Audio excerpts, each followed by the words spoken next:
الحمد لله نحمده ونستعينه ونستغفره ونؤمن به ونتوكل عليه ونعوذ بالله من شرور أنفسنا ومن سيئات أعمالنا من يهده الله فلا مضل له ومن يضلله فلا هادي له ونشهد أن لا إله إلا الله وحده لا شريك له ونشهد أن محمدا عبده ورسوله صلى الله تعالى على خير خلقه محمد وعلى آله وأصحابه وسلم. أما بعد فأعوذ بالله من الشيطان الرجيم. بسم الله الرحمن الرحيم. وتوبوا إلى الله جميعا أيها المؤمنون لعلكم تفلحون. وقال تعالى في مقام آخر: قد أفلح المؤمنون الذين هم في صلاتهم خاشعون. وقال تعالى في مقام آخر: قد أفلح من تزكى وذكر اسم ربه فصلى بل تؤثرون الحياة الدنيا والآخرة خير وأبقى إن هذا لفي الصحف الأولى صحف إبراهيم وموسى. قال النبي صلى الله عليه وسلم: الدنيا مزرعة الآخرة. وقال النبي صلى الله عليه وسلم: الدنيا خلقت لكم وإنكم خلقتم للآخرة، أو كما قال عليه الصلاة والسلام: إن الله وملائكته يصلون على النبي يا أيها الذين آمنوا صلوا عليه وسلموا تسليما. اللهم صل على سيدنا ومولانا محمد وبارك وسلم تسلیما. میرے محترم و مکرم عزیز ساتھیوں، بزرگوں، اللہ پاک کا بہت بڑا احسان ہوا، فضل ہوا کہ اللہ پاک نے ہم سبھی کو ایمان کی دولت سے نوازا. عظیم نعمت اللہ تعالیٰ نے ہمیں یہ عطا فرمائی جس کی کوئی نظیر نہیں، کوئی مثال نہیں ہے. وہ عظیم نعمت ہمارے لیے اور قیامت تک آنے والے انسانوں کے لیے حضور اکرم صلی اللہ علیہ وسلم کی امت میں پیدا فرمایا. روایتوں میں ہے انبیاء علیہم السلام اللہ رب العالمین کے یہاں دعا کرتے: مولا ہمیں حضور کی امت میں پیدا فرما دیجیے. ان میں سے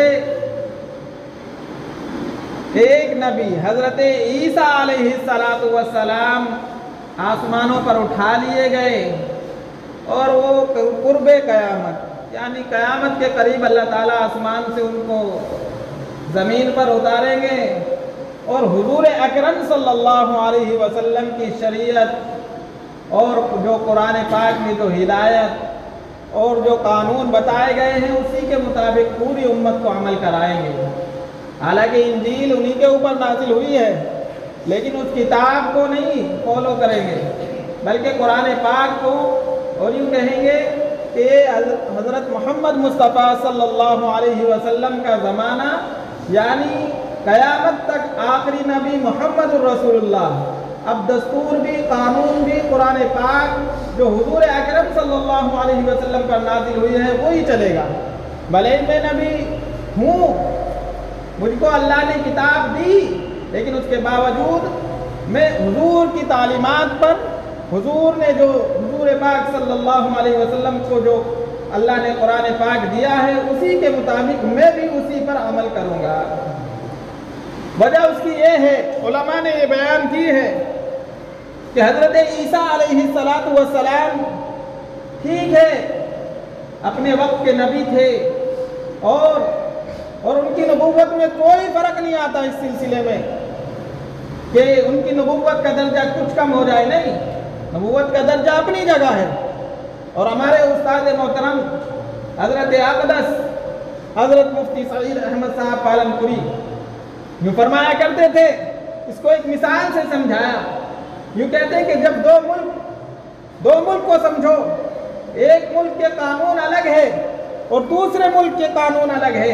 اگر اس ملک کا وزیر اعظم مثلا دوسرے ملک کا وزیر اعظم اس ملک میں آئے گا تو اس کو ٹریفک کا جو رول ہے اور جو تمام کے تمام قانون اور دستور اس ملک کے ہیں تو اس کو وہ لینے پڑیں گے۔ اس کی بادشاہت، اس کا وہ جو وزیر اعظم ہے وہ اپنے ملک کا ہے، لیکن اس ملک میں آئے گا تو اس ملک کے جو دستور اور قانون ہیں انہی کو اپنانا پڑے گا۔ ایسے ہی حضرت عیسیٰ علیہ السلام ٹھیک ہے اپنے وقت کے نبی ہے، اپنے وقت کے رسول ہے، اللہ نے کتاب دی ہے، لیکن جب حضور اکرم صلی اللہ علیہ وسلم کی امت میں آئیں گے تو حضور کی تعلیمات پر، حضور پاک صلی اللہ علیہ وسلم کی جو شریعت لے کے آئے ہیں اسی شریعت پر عمل کریں گے اور اس کو سمجھائیں گے۔ بات خیر، میں نے بات بتانی اصل یہ ہے، اللہ پاک قرآن پاک میں یوں کہہ رہے ہیں ایمان والے،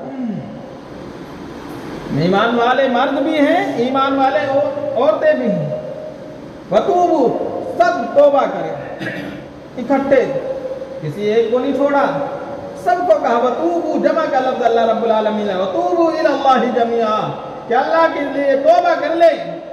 کسی نے گناہ کیا ہے، کوئی چھوٹے گناہ کرتا ہے، کوئی بڑے گناہ کرتا ہے، لیکن گناہ گار بندہ ہے۔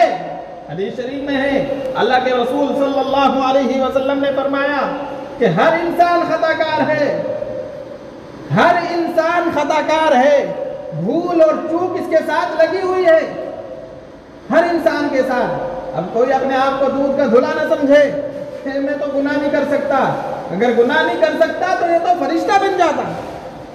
فرشتے ایسی مخلوق ہے جو کبھی نافرمانی لا یعصون اللہ ما امرہم، اللہ تعالیٰ جو انہیں حکم دیتے ہیں وہ ان کو کر گزرتے ہیں، اللہ کی نافرمانی کبھی نہیں۔ لیکن انسان کے بارے میں تو ہے یہ تو بار بار بھول جاتا ہے، اللہ تعالیٰ بار بار اس کو یاد دلاتے ہیں کہ اے ایمان والے بندے آ جا، اے ایمان والے بندے آ جا۔ سینکڑوں جگہ اللہ تعالیٰ نے قرآن پاک میں کہا کہ اے ایمان والو توبہ کرو، توبہ کرو، یعنی اپنی ماقبل کی زندگی سے توبہ کرو اور ایک نئی زندگی جو قرآن کی، شریعت کی، حدیث کے مطابق اپنی زندگی گزارنے کی کوشش کریں۔ اس لیے ہمارے سامنے قرآن پاک بھی وہی ہے، احادیث رسول صلی اللہ علیہ وسلم بھی ہے اور صحابہ کا اجماع بھی ہے اور قیاس امام اعظم ابو حنیفہ علیہ الرحمہ کا جو انہوں نے تمام قرآن و احادیث سے اخذ کر کے مسائل نکالے ہیں، وہ تمام کے تمام مسائل ہمارے سامنے ہیں، ہم اسی کے مطابق زندگی گزارنے کی کوشش کریں گے۔ اگر اس کے مطابق ہماری زندگی گزری تو اللہ تعالیٰ ہمیں دنیا میں بھی کامیاب کریں گے، آخرت میں بھی کامیاب کریں گے، دنیا میں بھی کامیاب، آخرت میں بھی کامیاب۔ اسی لیے نمازوں میں ہم کہتے ہیں ربنا آتنا فی الدنیا حسنہ، اے اللہ ہمیں دنیا کی بھی بھلائی دے دے، وفی الآخرۃ حسنہ، اور آخرت کی بھی بھلائیاں دے دے۔ معلوم ہوا کہ ہمیں دنیا ہی اصل نہیں ہے، مرنے کے بعد آخرت میں بھی جانا ہے، اللہ کے پاس بھی جانا ہے۔ اسی لیے کہا کہ یہ دو دنیا کی زندگی ہے، یہ ادھوری زندگی ہے، مکمل زندگی جو ہوگی مرنے کے بعد جو شروع ہوگی وہ دوسری زندگی، دونوں کو ملا کے اللہ تعالیٰ نے ایک زندگی بنانا ہے اور وہ جنت میں اللہ رب العالمین ایمان والوں کو نصیب فرمائے گا۔ اور یوں فرمایا کہ اللہ تعالیٰ نے ہر ایک چیز کا جوڑا پیدا کیا ہے، دنیا کا جوڑا آخرت ہے۔ دنیا کا جوڑا کیا ہے؟ آخرت۔ قرآن پاک میں 3 طرح کے مضامین آئے ہیں۔ فرمایا کہ پہلے تو یہ ہے کہ توحید پر تمام کی تمام امت قائم ہو جائے، توحید پر، اللہ کو ایک ماننے پر۔ اس کے لیے اللہ پاک میں قرآن پاک کی بے شمار آیات آئی ہیں اور ایک چھوٹی سی سورہ اخلاص، قل هو اللہ احد اللہ الصمد، اس سورہ میں اللہ رب العالمین یہ فرما رہے ہیں کہ پوری کی پوری سورہ میں امام شافعی علیہ الرحمہ کا مقولہ ہے، فرماتے ہیں کہ اللہ تعالیٰ توحید کے سلسلے میں پورا قرآن میں کوئی آیت نہ نازل فرماتے، صرف ایک سورہ اخلاص نازل فرما دیتے، یہی کافی تھی توحید کو سمجھنے کے لیے۔ فرمایا اسی لیے تو کہا کہ تہائی قرآن کے برابر سورہ اخلاص ہے۔ ایک مرتبہ آپ قل هو اللہ احد اللہ الصمد پوری سورہ پڑھ لیجئے، اللہ رب العالمین ثلث قرآن کے برابر آپ کو ثواب دے دیں گے۔ 3 مرتبہ پڑھ لیں گے پورے قرآن کا ثواب۔ اور دوسرا مطلب، ایک مطلب تو یہ بھی ہے، اور دوسرا مطلب حدیثوں میں یہ بھی آیا ہے کہ سورہ اخلاص کا مطلب یہ ہے کہ یہ پوری ایک سورہ، اس لیے اس کو ثلث قرآن کہا گیا کہ یہ ایک پوری سورت اللہ رب العالمین نے اس میں توحید کا بیان کیا ہے۔ اور قرآن پاک کے پورے مضامین، یعنی 6666 آیتیں، 114 سورہ، سب کی سب پورے قرآن میں 3 طرح کے مضامین اللہ نے بیان کیے ہیں، اور ان میں سے ایک پہلا نمبر کا توحید ہے، اور توحید اس میں آ گیا، اس لیے ثلث قرآن کے برابر ہو گیا۔ اور دوسرا بتایا کہ رسالت مآب صلی اللہ علیہ وسلم کو بیان کیا ہے قرآن پاک میں۔ پہلا توحید، دوسرا مضمون حضور اکرم صلی اللہ علیہ وسلم کی بعثت، اور تیسرا مضمون اللہ نے قرآن پاک میں جو نازل کیا ہے اور جو کھول کے بیان کیا ہے وہ آخرت کا مسئلہ ہے۔ یعنی توحید، رسالت اور آخرت، اور دنیا یہ اکیلا نظر آتی ہے۔ دنیا کے ساتھ آخرت بھی مل جائے گی تو یہ جوڑا ہو جائے گا۔ اسی کو قرآن پاک میں کہا، اللہ رب العالمین کہتے ہیں کہ ہم نے ہر چیز کا جوڑا پیدا کیا ہے، اور جوڑا ہونے کا مطلب یہ نہیں ہے کہ ایک نر ایک مادہ نہیں، نر مادہ ہوتا ہے بعض مرتبہ نر مادہ نہیں ہوتا ہے، ایسا ہوتا ہے، نر مادہ ہوتا ہے، بعض مرتبہ مرد اور عورت بن کے جوڑا ہوتا ہے، بعض مرتبہ نہیں بھی ہوتا ہے، ایک مکان ہے، ایک کے ساتھ دوسرا مکان بنے گا، اس کا جوڑا بنے گا۔ اب اس میں کون کہے گا یہ نر مادہ ہے؟ اسی لیے قرآن پاک میں ایک جگہ یوں آیا، وَالسَّمَاءَ بَنَيْنَاهَا بِأَيْدٍ وَإِنَّا لَمُوسِعُونَ وَالْأَرْضَ فَرَشْنَاهَا فَنِعْمَ الْمَاهِدُونَ وَمِن كُلِّ شَيْءٍ خَلَقْنَا زَوْجَيْنِ لَعَلَّكُمْ تَذَكَّرُونَ وَمِن كُلِّ شَيْءٍ خَلَقْنَا، ہم نے ہر چیز کا جوڑا پیدا کیا ہے۔ اور قرآن کریم کی یہی ایک آیت اس طرف اشارہ کر رہی ہے۔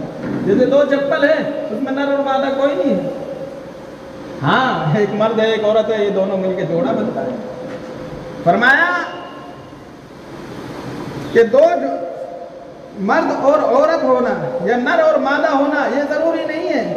ایسے ہی دنیا یہ ایک ہے، اور دوسری اس کے ساتھ جو ملے گی جوڑا، جب اللہ نے ہر چیز کا جوڑا بنایا ہے تو دوسری چیز اس کے ساتھ جو ملے گی وہ آخرت ملے گی۔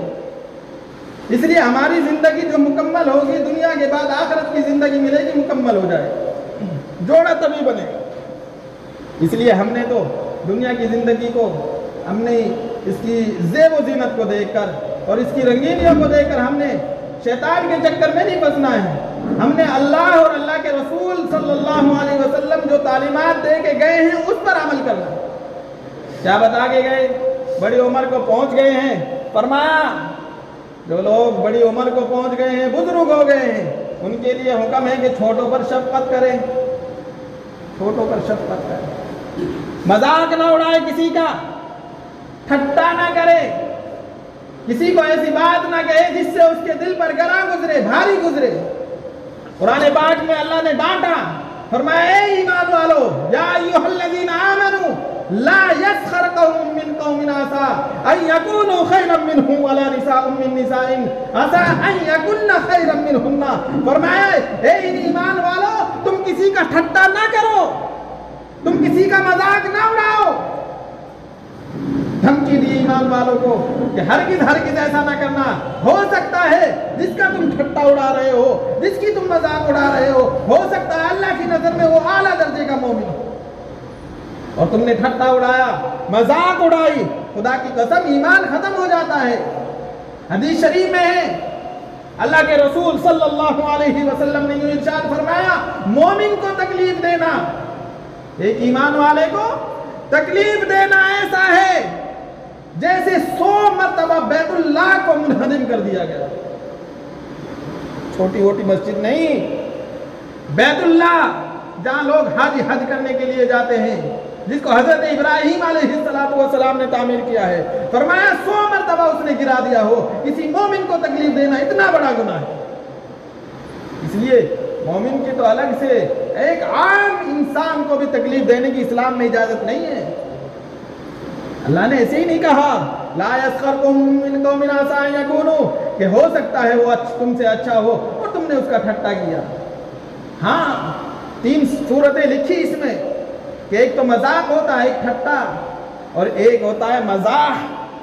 مزاح میں یہ ہوتا ہے کہ انسان برا نہیں سمجھتا، اگر جو اس کو کچھ کہہ بھی دیا جائے برا نہیں سمجھتا، اور اس میں حضور اکرم صلی اللہ علیہ وسلم سے کچھ اس طرح کا مزاح، لفظ مزاح، مذاق نہیں، مزاح آخر میں ہاں، مذاق تو منع فرمایا اور ٹھٹا بھی منع فرمایا، لیکن مزاح کی اجازت فرمائی ہے۔ بعض اوقات ایسا ہوتا ہے انسان کو کوئی ایسے نام سے پکار دیا جاتا ہے جس کو وہ برا لگتا ہے۔ وَلَا تَنَابَزُوا بِالْأَلْقَابِ، آگے آیت کریمہ کہہ رہی ہے کسی کو برے نام سے بھی نہیں پکارنا، جو اس کا اچھا سے اچھا نام ہے وہی نام لے کے پکارے۔ اگر کسی کو ایسا نام سے پکارا آپ نے جس سے وہ اس کو برا سمجھتا ہے، خدا کی قسم آپ نے غلط کیا، گناہ کیا۔ قرآن نے ہمیں اس بات کی ہدایت دی اور فرمایا وَلَا تَنَابَزُوا بِالْأَلْقَابِ، ہاں اگر کوئی شخص اسی نام سے مشہور ہے، اسی نام سے مشہور ہے، حالانکہ وہ اس کا نام نہیں ہے، مشہور اسی نام سے ہے، فرمایا پھر اس کے بارے میں اجازت ہے، نہیں تو وہ نام نہیں بتائیں گے تو اس کا پتہ بھی نہیں چلے گا کون ہے، اور وہ اس کو برا بھی نہیں سمجھتا۔ اس سلسلے میں یہی سمجھنا چاہیے کہ سامنے والے کو برا نہ سمجھو۔ جیسے بہار کے رہنے والے کو اگر بہاری کہہ دیا جائے تو جلتا ہے، اس لیے کہا کہ بہاری نہ کہے، اس کو بہاری نہ کہیں۔ ہمارے مدرسوں میں کہا جاتا تھا کہ یہ بہار کہیں تو وہ جلتے تھے کہ مجھے بہاری بولتا ہے، حالانکہ بہار کا ہے رہنے والا، لیکن اس نام سے وہ جلتا ہے، دل میں اس کے تکلیف ہوتی ہے۔ ہمارے استاد کئی مرتبہ تاکید کرتے تھے کہ بہار کے رہنے والوں کو بہاری مت کہنا، یہ ان کے دلوں کو تکلیف پہنچتی ہے اس لفظ سے، اس کے نام سے پکارے آپ۔ اسی لیے کہا مزاح، ایسا مزاح جس میں سامنے والے کو برا نہ لگے اور وہ اس کو کچھ کہے بھی نہ، تو ایسا مزاح کرنا جائز ہے اور کر بھی سکتے ہیں۔ فرمایا حضور اکرم صلی اللہ علیہ وسلم کی کئی ایک حدیثیں بھی اس سلسلے میں ملتی ہے۔ کیوں؟ ایک روایت ملتی ہے، ایک بوڑھی عورت حضور اکرم صلی اللہ علیہ وسلم کی مجلس میں پہنچی، آپ نے فرمایا یہ عورت جنت میں نہیں جائے گی۔ وہ بوڑھی عورت رونے بیٹھ گئی، اے اللہ کے رسول میں جنت میں نہیں جاؤں گی، میں تو کیا میرا ایمان نہیں ہے، میں مسلمان نہیں ہوں، میں تو آپ کو نبی بھی مانتی ہوں، قرآن کو بھی مانتی ہوں، میں تو اللہ کو بھی مانتی ہوں، کیا میں جنت میں نہیں جاؤں گی؟ آپ نے فرمایا جب وہ رونے لگی اور فریاد کرنے لگی اے اللہ کے رسول ایسی کیا خطا، فرمایا کوئی بوڑھی عورت جنت میں نہیں جائے گی، کوئی بوڑھی عورت جنت میں نہیں جائے گی، اللہ تعالیٰ ان کو جوانی دے گی تب جنت میں جائے گی، بوڑھی عورت نہ بوڑھے مرد جنت میں نہیں جائیں گے۔ اللہ رب العالمین شباب، جوانی، بہترین جوانی، خوبصورت نوجوان، ہلکا سا روا چہرے پر نکلا ہوا ہوگا جب اللہ تعالیٰ جنت میں داخل فرمائے، اسی لیے فرمایا کہ بوڑھی عورت جنت میں نہیں جائے گی۔ تو یہ مذاق تھا؟ نہیں۔ ٹھٹا تھا؟ نہیں، بلکہ ایک مذاق کے طور پہ آپ نے فرمایا تھا۔ ایک عورت کو آپ نے فرمایا کہ جا کے دیکھو اپنے شوہر کے آنکھ میں سفیدی ہے کہ نہیں ہے، مذاق کے طور پر، مذاق کے طور پر، مذاق نہیں۔ کس مرد کے آنکھوں میں سفیدی نہیں ہوتی، سب مردوں کے ہوتی ہے، لیکن آپ نے مذاق فرمایا، اور اس کی کئی ایک مثالیں اس طرح کی ملتی ہے جس میں آپ نے مذاق فرمایا، ٹھٹا اور مذاق نہیں۔ اس لیے ایمان والوں کو فرمایا وَلَا تَنَابَزُوا بِالْأَلْقَابِ بِئْسَ الِاسْمُ الْفُسُوقُ بَعْدَ الْإِيمَانِ وَمَن لَّمْ يَتُبْ فَأُولَٰئِكَ هُمُ الظَّالِمُونَ۔ فرمایا اگر کوئی شخص ایسا کام کر چکا ہے، کسی نے ٹھٹے بھی اڑا رکھے ہیں، مذاق بھی اڑا رکھی ہیں، دوسروں کو برے برے ناموں سے پکارتا ہے اور دوسروں کو برا سمجھتا ہے، فرمایا کہ یہ بہت بڑا ظالم ہے۔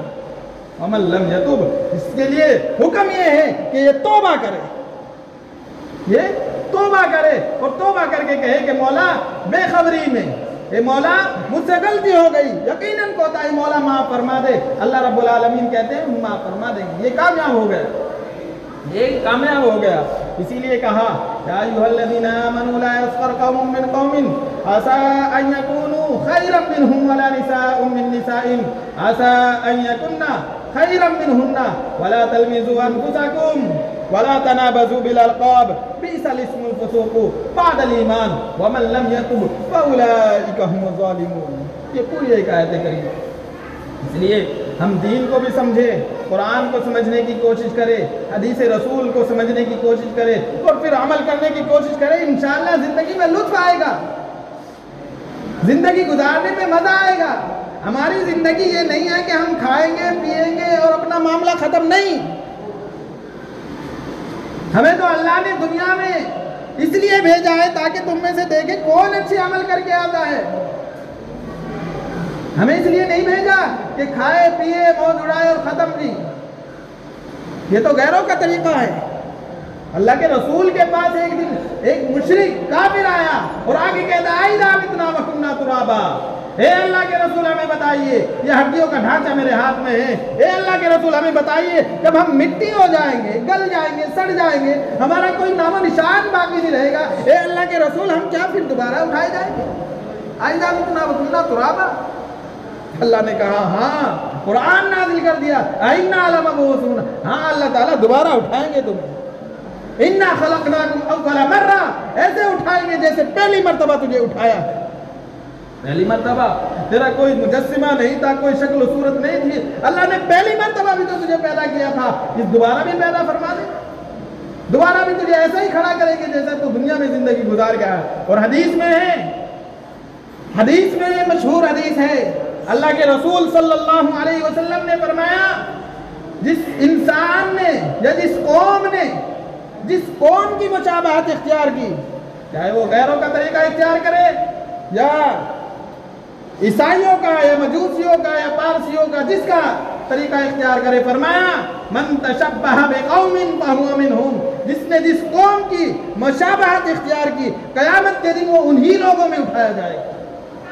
اس لیے خیال کر لیں کہ ہمارا طریقہ اگر نبی کی شریعت پر، محمد الرسول اللہ جو پیغام لے کر آئے ہیں اسی پر ہے تو ہمارا معاملہ بھی انہی کے ساتھ اٹھائے جائیں گے، اور اگر ہمارا ان کے ساتھ معاملہ نہیں ہے، ہم ساری کی ساری زندگی غیروں کے طریقے پر اپناتے رہیں تو ہم انہی کے ساتھ اٹھائے جائیں گے۔ نہیں ہے، نہیں تو میں اس کی 2-3 مثالیں آپ کو بیان کرتا۔ واقعہ اس طرح کے ہوئے کہ جنہوں نے غیروں کا طریقہ اختیار کیا، اللہ رب العالمین نے ان کے جنازے قبروں سے بدل دیے۔ کئی ایک واقعے کتابوں میں درج ہیں، یہاں مثلاً جمپنی میں دفنایا مردے کو، اور کسی ضرورت کی وجہ سے کوئی ایسا معاملہ پیش آیا، قبر کو کھودنا پڑا، قبر میں وہ میت نہیں ملی، دوسری میت ملی ہے، اور وہ میت کہاں گئی؟ ایسے کئی ایک معاملے، ایسے کئی ایک واقعات کتابوں میں درج ہے۔ اس لیے بچیے غیر قوموں کا مشابہت، غیر قوموں کا پہناوا، غیر قوموں کو ہمارے ہاتھوں میں کیا پڑے، جو ہندوانہ رسم ہیں، اوم لکھے ہوئے ہیں، ٹیٹو بنوا رہے ہیں، فرمایا کہ ان چیزوں کی اجازت نہیں ہے۔ کڑے پہن رہے ہیں، کڑے انگوٹھیاں پہن رہے ہیں سونے کی، فرمایا اجازت نہیں ہے۔ مرد کے لیے تو سونے کا پہننا دنیا میں حرام ہے، چین پہنتے ہیں سونے کی تاکہ لوگوں کو پتہ لگے کہ یہ بہت پیسے والے ہیں، منع آیا۔ اللہ کے رسول صلی اللہ علیہ وسلم نے دنیا کے اندر مرد کے لیے تو لوہے کی، تانبے کی، پیتل کی، کسی چیز کی بھی انگوٹھی پہننا جائز ہی نہیں ہے، بس 4 ماشا، وہ سنار بتائیں گے 4 ماشا کتنا ہوتا ہے، 4 ماشے کے بقدر آپ انگوٹھی پہن سکتے ہیں، اس سے زیادہ کی پہننا جائز نہیں ہے۔ حضور اکرم صلی اللہ علیہ وسلم کی جو انگوٹھی مبارک تھی آپ کی کتنی تھی؟ دیکھو تفصیلات آپ کو مل جائے گی، اس سے زیادہ کی منع فرمایا آپ نے۔ سونا تو پہننا دنیا میں نہیں ہے، ہاں عورت کے لیے آپ 1 کلو سونا پہنا دیں، کتنا بھی پہنا دے، لیکن مرد کے لیے اجازت نہیں ہے۔ یہ ہمارے لیے قرآن حدیث ہے۔ اللہ تعالیٰ جو فرمایا جو دنیا میں نہیں پہنے گا قیامت میں اللہ تعالیٰ پہنائیں گے۔ ریشم کا استعمال دنیا میں جائز نہیں ہے، اللہ تعالیٰ 70 جوڑے ریشم کے جنت کے اندر اللہ رب العالمین ایک جنتی کو پہنائیں گے. یلبسون ثیابا خضرا من سندس و استبرق، قرآن پاک میں ہے. اور اتنا بہترین نقشہ ان جنت کا تو اللہ نے ایسا بیان کیا، یقیناً آپ پڑھیں گے تو ایسا لگے گا کہ پڑھتے چلے جائیے. ایک کتاب آتی ہے مرنے کے بعد کیا ہوگا، اس میں جنت کے بھی احوال ہے، جہنم کے بھی احوال ہے. آپ پڑھیے، ہندی زبان میں بھی آ رہی ہے، اردو میں بھی آتی ہے. قرآن پاک کی آیات لکھی ہے، احادیث مبارکہ لکھی ہے، وہ پڑھیے. دیکھو جنت اور جہنم دونوں کے احوال کھول کے بیان کیے. مولانا عاشق الہی مراد آبادی غالباً انہوں نے لکھی. اس لیے پڑھیے کتابوں کو اور ان پر عمل کرنے کی کوشش کیجیے. نہیں تو جہنم کا معاملہ بڑا سخت ہے. ہم ہلکے سے درجے کی آگ کو برداشت دنیا کی نہیں کرتے، جہنم کی آگ تو اس سے کہیں زیادہ بڑی ہوئی ہے. فرمایا ایک جہنمی قیامت میں، یعنی جہنم کے اندر پڑا ہوا یوں کہے گا کہ مولا مجھے پانی چاہیے پینے کے لیے. اللہ تعالیٰ کہیں گے، فرشتے کہیں گے مولا یہ پانی مانگتا ہے. یوں ہے کہ وہ جل جل کے ایسا کوئلہ بن چکا ہوگا اور اوپر کہتا ہوگا کہ مجھے پانی چاہیے، پانی چاہیے. فرمایا کہ اس کی فریاد وَإِن يَسْتَغِيثُوا يُغَاثُوا بِمَاءٍ كَالْمُهْلِ يَشْوِي الْوُجُوهَ بِئْسَ الشَّرَابُ وَسَاءَتْ مُرْتَفَقًا. سورہ کہف میں ہے. فرمایا کہ وہ فریاد کرے گا کہ مولا مجھے پانی چاہیے، مجھے پانی پلا دیجئے، پیاس بڑی سخت ہے. فرمایا کہ اس کی فریاد سنی جائے گی، اور سننے کے بعد اللہ تعالیٰ کہیں گے تو اس کو ایسا کھولتا ہوا پانی پلایا جائے، ایسا کھولتا ہوا پانی پلایا جائے. فرمایا کہ جس کی وجہ سے وہ پانی جب اس کو ہاتھ میں دیا جائے گا، پانی منہ کے آگے کرے گا، نیچے کا ہونٹ یہاں سے ہٹ کے نیچے گریبان میں آ جائے گا، اوپر کا ہونٹ ماتھے پہ چڑھ جائے گا، یہ گرمی. اور فرمایا جب منہ میں ڈالے گا اندر کا جو سارا سسٹم ہے سب کا سب باہر نکل جائے. جہنم کا عذاب بڑا سخت ہے. اللہ تعالی ہم سب کی حفاظت فرما دے. یہ بہت بڑی ہمارے لیے دنیا کی زندگی، آخرت کی زندگی، دونوں کو دونوں ملا کے ایک جوڑا بنے گی.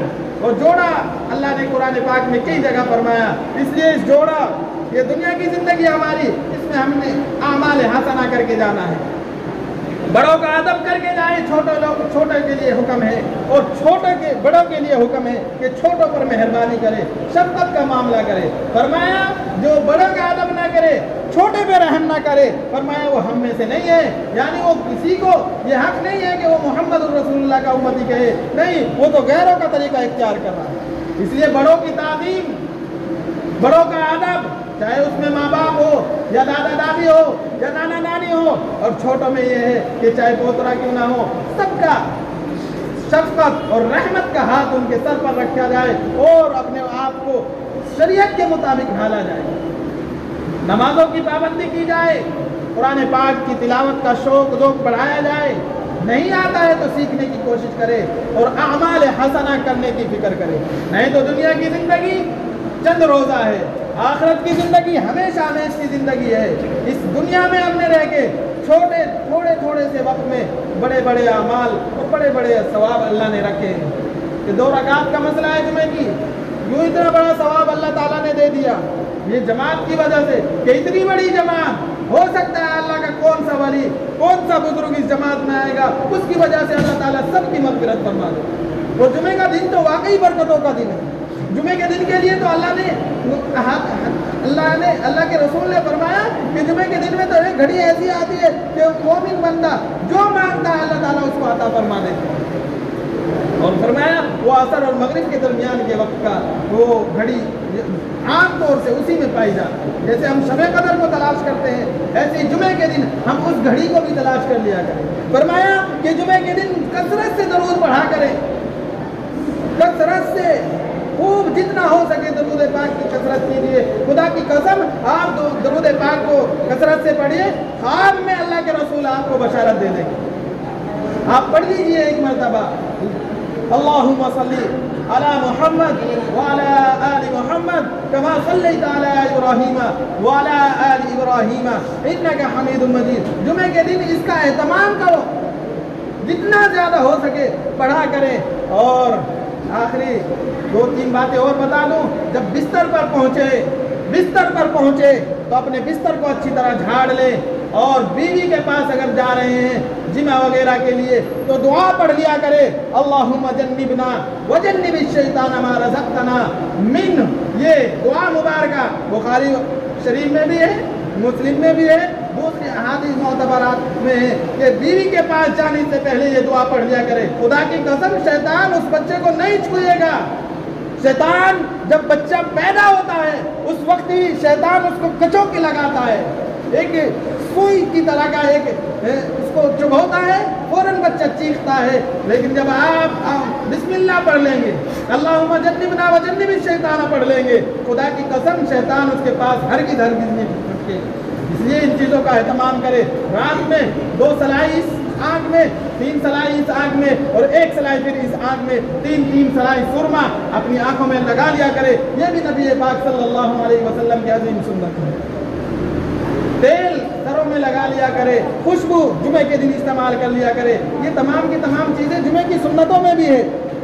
جب آپ نماز کو آئیں فرمایا خذوا زینتکم, تم اچھا لباس پہن کے آیا کرو, یعنی زینت اختیار کر کے. اور زینت میں یہی ہے کہ اچھی ٹوپی پہن کے آئے, صاف دھلی ہوئی اچھے کپڑے پہن کے آئے, خوشبو استعمال کر لے, کپڑے اچھے ہو. یہی ہے زینتکم عند کل مسجد. جب آپ نماز کے لیے آئے تو اچھا لباس پہن کے آئے, وضو پاک اور صاف ہو کے آئے. اللہ تعالی ہم سب کو عمل کی توفیق عطا فرمائے. مدرسہ آپ کا کھلا ہوا ہے. طلبا جتنے آ رہے تھے بقرعید سے پہلے وہ گھٹ گئے ہیں. معلوم نہیں اسکول صبح سے ہی ہو گیا ہے, کب سے ہو گیا ہے. اسکول تو 8 یا 9 بجے سے پہلے نہیں ہوتا. اس لیے ہر آدمی کی ذمہ داری ہے کہ اپنے بچوں کو مدرسے میں بھیجنے کی ہر ممکن کوشش کرے. کوئی بچہ ہمارا قرآن پاک کی تلاوت سے محروم نہ رہے. یقیناً اگر وہ محروم رہے تو آپ کا قصور ہے. آپ ان کے لیے کما رہے ہیں, ان کو کھلا رہے ہیں, کپڑا دے رہے ہیں, گھر مکان ان کے لیے دے رہے ہیں. کیا آپ ان کو قرآن پاک کی تعلیم کے لیے کیوں نہیں ان کو بھیج رہے ہیں؟ اس لیے صبح کے فجر کی نماز کے بعد فوراً ان کو مسجد بھیجیں. جیسے ہی مسجد میں خود اٹھ کے آتے ہیں ویسے ہی ان کو بھی اٹھا دیں اور نماز پڑھ کے فوراً مدرسے جاؤ پڑھنے کے. خدا کی قسم قرآن پڑھیں گے گھروں میں نہیں پورے گاؤں میں برکتیں آئیں. آپ نے وہ حدیث نہیں سنی, کوئی عالم کسی بستی سے یا کسی قبرستان کے پاس سے گزرتا ہے, اللہ تعالیٰ اگر اس بستی پر عذاب بھیجنے والے ہوتے ہیں تو اللہ تعالیٰ اس عذاب کو بھی اٹھا لیتے ہیں. کیوں؟ اس بستی سے ایک عالم دین گزر رہا ہے, ایک قرآن کا پڑھنے والا, ایک حدیث کا پڑھنے والا گزر رہا ہے. جب اس گاؤں میں قرآن کے پڑھنے والے, حدیث کے پڑھنے والے ہوں گے تو خدا کا عذاب آئے گا؟ بتاؤ, نہیں آئے گا. یہ حدیث کا فیصلہ ہے, قرآن کا فیصلہ ہے. اس لیے قرآن اور حدیث سچی ہے. میں جھوٹ بول سکتا ہوں لیکن قرآن اور حدیث کی بات جھوٹی نہیں ہو سکتی. بچوں کو اہتمام سے صبح کے وقت میں فوراً فجر کے وقت اٹھائیں, فوراً ان کو نماز پڑھے, فوراً مدرسے میں بھیجو, قرآن پڑھے, پھر اس کے بعد اسکول چلے جائیں, دوسرے کام ہے اس میں کر لے. وہ تمام کے تمام دنیاوی جو تعلیمات ہے وہ بھی پڑھا لیں, کوئی مسئلہ نہیں ہے. لیکن ان کی زندگی میں قرآن کو, شریعت کو داخل کر دو. وقت ہے. علماء یوں کہتے ہیں کہ ایک وقت ایسے آنے والا ہے کہ ہماری اولادیں, ہماری نسلیں جو آنے والی ہیں, جو بے خبری ہے دین سے, ہماری نسلیں مرتد ہو جائے گی, یعنی مسلمان نہیں رہے گی, اسلام سے گر جائے گی, کفر اور شرک اختیار کرنے لگے گی اگر آپ نے ان کو دین نہ پڑھایا, قرآن نہ پڑھایا. اس لیے فکر کریں ان چیزوں کی. اللہ تعالی ہم سب کو عمل کی توفیق عطا فرمائے. وآخر دعوانا ان الحمد للہ رب العالمین.